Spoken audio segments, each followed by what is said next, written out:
نحمده ونصلي ونسلم على رسوله الكريم أما بعد فأعوذ بالله من الشيطان الرجيم بسم الله الرحمن الرحيم اهدنا الصراط المستقيم صدق الله العلي العظيم هو الحبيب الذي ترجى شفاعته لكل هول من الأهوال مقتحم مولاي صل وسلم دائما ابدا على حبیبک خیر الخلق کلہم۔ رب العالمین ہمیں نور قرآن پاک سے منور فرمائے، آمین۔ وَإِذْ اور یاد کرو جب اخذنا ہم نے لیا میثاق بنی اسرائیل، بنی اسرائیل سے پختہ وعدہ، میثاق پکے عہد، پکے وعدے کو کہتے ہیں۔ کن چیزوں کا عہد لیا گیا؟ وہ عہد ہم سے بھی ہے، ہمیں بھی اس آیت پر عمل کرنا ہے۔ لا تعبدون الا اللہ، کہ تم اللہ کے سوا کسی اور کی پوجا نہیں کرو گے، صرف اللہ ہی کی عبادت کرنا۔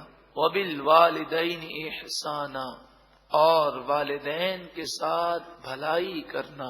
بنی اسرائیل کو بھی والدین کے ساتھ بھلائی کا حکم دیا گیا اور ہمیں بھی حکم دیا گیا۔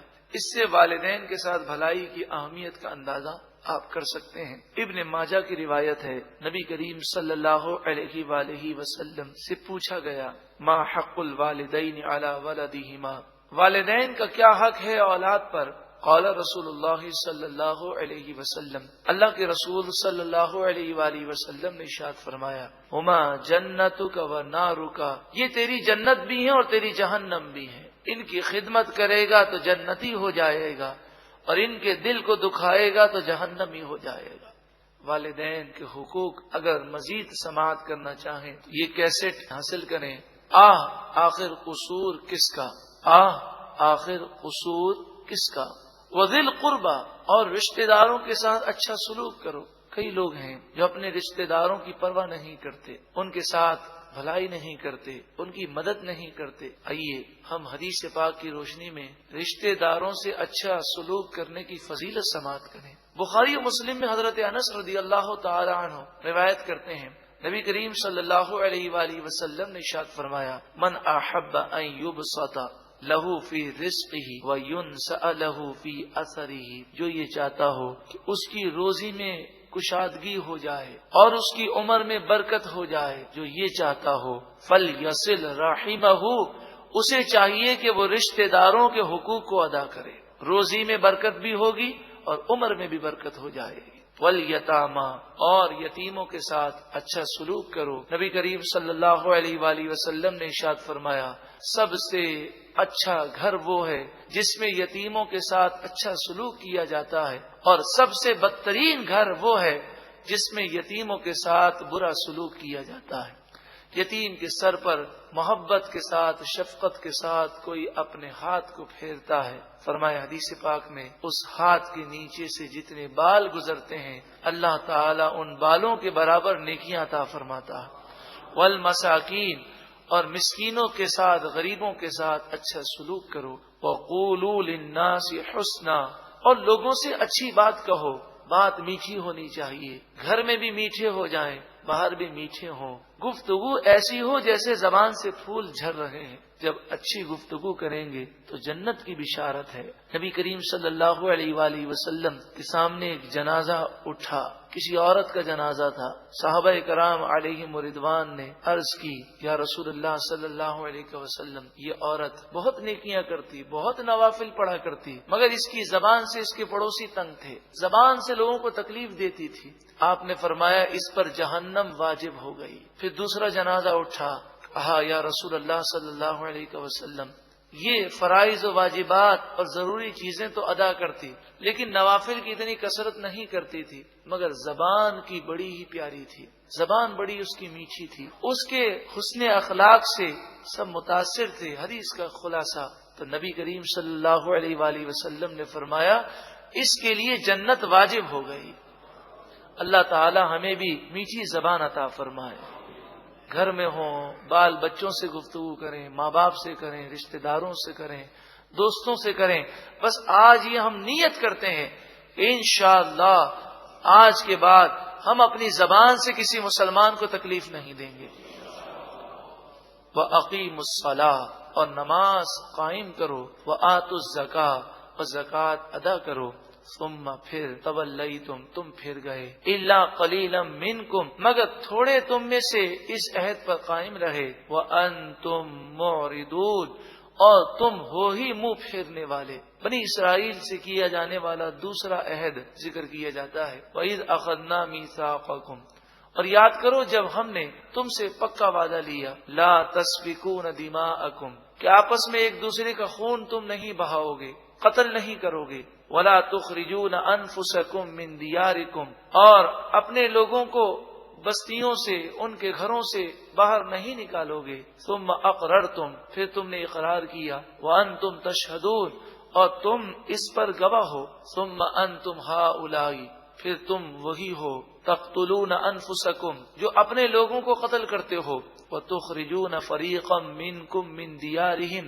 اور تم میں سے ایک گروہ دوسرے گروہ کو گھر سے باہر نکال دیتا ہے، وطن سے دور کر دیتا ہے، آگ لگا دیتے، گھروں کو ویران کر دیتے، ملک بدر کر دیتے۔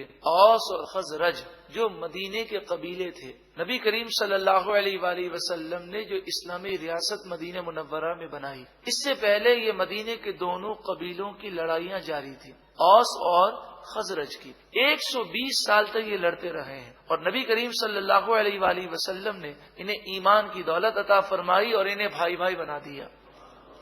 تو یہ جب ان کی لڑائیاں ہوتی ہیں تو اوس اور خزرج کی دوستی یہودی قبیلوں سے تھی۔ اب اوس کی دوستی جس قبیلے سے تھی، جب اوس اور خزرج کی لڑائی ہوتی تو اوس سے دوستی رکھنے والا قبیلہ وہ خزرج سے دوستی رکھنے والے یہودی قبیلے پر حملہ کرتا اور ان کی بستیوں کو اجاڑ دیتا، انہیں قتل کرتا۔ تو جب انہیں سمجھایا جاتا تو کہتے کہ ہماری شریعت میں وعدے کی پابندی کا حکم ہے، تو ہم نے وعدہ کیا ہے اوس اور خزرج سے کہ جو تمہارا دشمن وہ ہمارا دشمن، جو تمہارا دوست وہ ہمارا دوست۔ قرآن مجید فرقان حمید نے ان کا رد فرمایا، تظاہرون علیہم بالاسم والعدوان، تم یہاں پر یہ کہتے ہو ہم وعدے کی پابندی کرتے ہیں، ارے غور تو کرو تم کیا کر رہے ہو، تم اپنے بھائیوں کے خلاف دشمنوں کی مدد کرتے ہو، بالاسم والعدوان گناہ میں مدد کرتے ہو اور ظلم میں مدد کرتے ہو۔ تو وعدے کی پابندی گناہ میں نہیں ہوتی، وعدے کی پابندی ظلم میں نہیں ہوتی۔ اور پھر اگر جنگ ختم ہو جاتی اور کسی یہودی کو پکڑ کر اوس یا خزرج میں سے کوئی لے جاتا تو یہ یہودی کہ جو جنگ کے اندر اگر کوئی سامنے آتا تو اسے قتل کر دیتے۔ اب یہ یہودی انہیں چھڑانے کے لیے بھاگتے، یعنی میدان جنگ میں اگر ان کا یہ ہم مذہب سامنے آ جائے تو قتل کر دیں، لیکن جنگ ختم ہو جائے اور وہ قیدی بن جائے تو اس کو چھڑانے کے لیے بھاگے اور فدیہ دے کر چھڑا دے۔ جب ان سے کہا جاتا ویسا کیوں کرتے ہو تو کہتے توریت میں یہ لکھا ہے کہ جب تمہارا بھائی قیدی ہو جائے تو تم اسے فدیہ دے کر چھڑا دو۔ تو فرمایا بڑی عجیب بات ہے کہ توریت میں 3 حکم ہے کہ جب تمہارا بھائی قیدی بن جائے تو اسے فدیہ دے کر چھڑا دو، اپنے بھائی کو قتل نہ کرو اور اپنے بھائی کو اپنے ملک سے، اپنے شہر سے، اپنے گھر سے باہر نہ کرو۔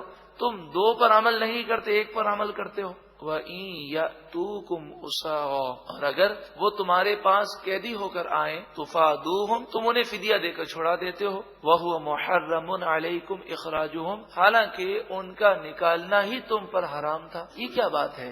ایک بات کو مانتے ہو، 2 باتوں کو نہیں مانتے۔ اَفَتُؤْمِنُونَ بِبَعْضِ الْكِتَابِ کیا تم اللہ کی کتاب کے ایک حصے کو مانتے ہو، وَتَكْفُرُونَ بِبَعْضٍ اور کتاب کے دوسرے حصے کا انکار کرتے ہو؟